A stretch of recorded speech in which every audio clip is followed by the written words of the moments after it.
The king's decree was absolute. A prince must study the art of war, the brutal geometry of conquest. But the young prince refused. He chose instead to master a magical flute, a weapon not of steel, but of breath and sound.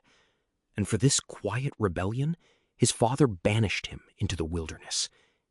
He wandered to the edge of the sea, playing a melody so profoundly beautiful it lulled the ocean to sleep.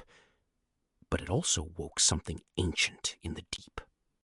Pisu Samut was a terrifying sea ogress, driven by endless hunger. When she heard the prince's song, that hunger transformed into an obsessive, suffocating love. She shifted her monstrous form into a breathtakingly beautiful maiden, dragged him beneath the waves, and sealed him inside a cavern at the bottom of the ocean. For years, the prince was trapped in this gilded cage. He was served by a beautiful wife who gave him everything he desired, but he lay awake, sensing the devouring truth hiding just beneath her skin. He was a captive of the deep, slowly losing his identity. When the ogress finally left to hunt, he saw his chance. Guided by a family of mermaids, the prince fled across the perilous waters, with the enraged monster howling in his wake, tearing the ocean apart to drag him back. If you grew up in the West, you know the shape of this story. A hero exiled from his homeland, kept prisoner by a powerful, supernatural woman who offers him a perfect cage. A desperate escape across a hostile ocean with the help of a benevolent water spirit.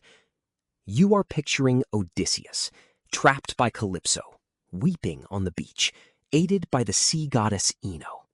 But the story I just told you is not Greek. It is the epic of Phra Aphai Mani, written in 19th century Thailand. It was conceived thousands of miles away from the Aegean Sea, completely isolated from the Homeric tradition. And yet, it is the exact same map of the human soul. When we place these epics side by side, the structural resonance is staggering. We have the Thai prince, Phra Aphai Mani, in his underwater cave, and the Greek king, Odysseus, on the shores of Ogygia. Both stories begin with the universal call to adventure: exile. Odysseus is cast adrift by the wrath of the gods. In the Hindu tradition, the great hero Rama is banished to the forest by family politics. Phra Aphai Mani is exiled by his own father. The hero must be forcefully removed from his known world. Then comes the descent into what mythologist Joseph Campbell called the belly of the whale. For Odysseus, it is the island cave of Calypso. For Phra Aphai Mani, it is the underwater cavern of the Sea Ogress.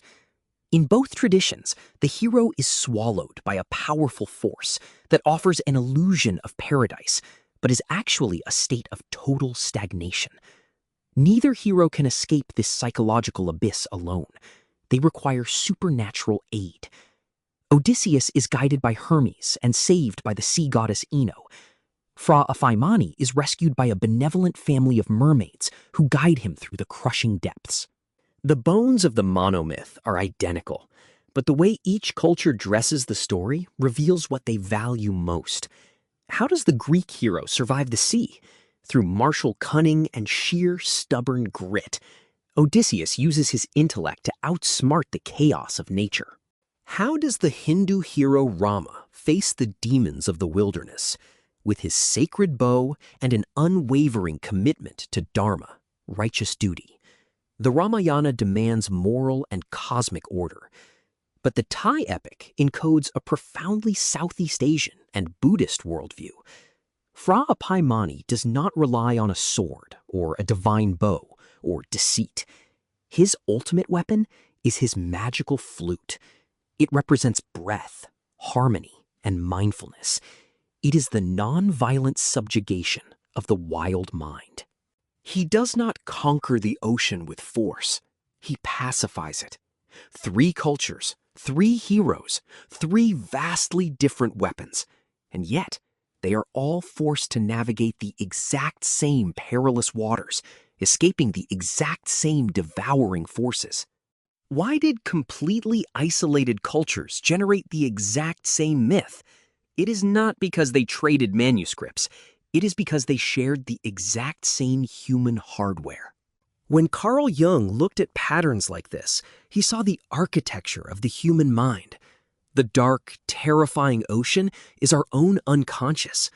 The Sea Ogress, or the nymph Calypso, represents what Jung called the devouring aspect of the anima and the shadow.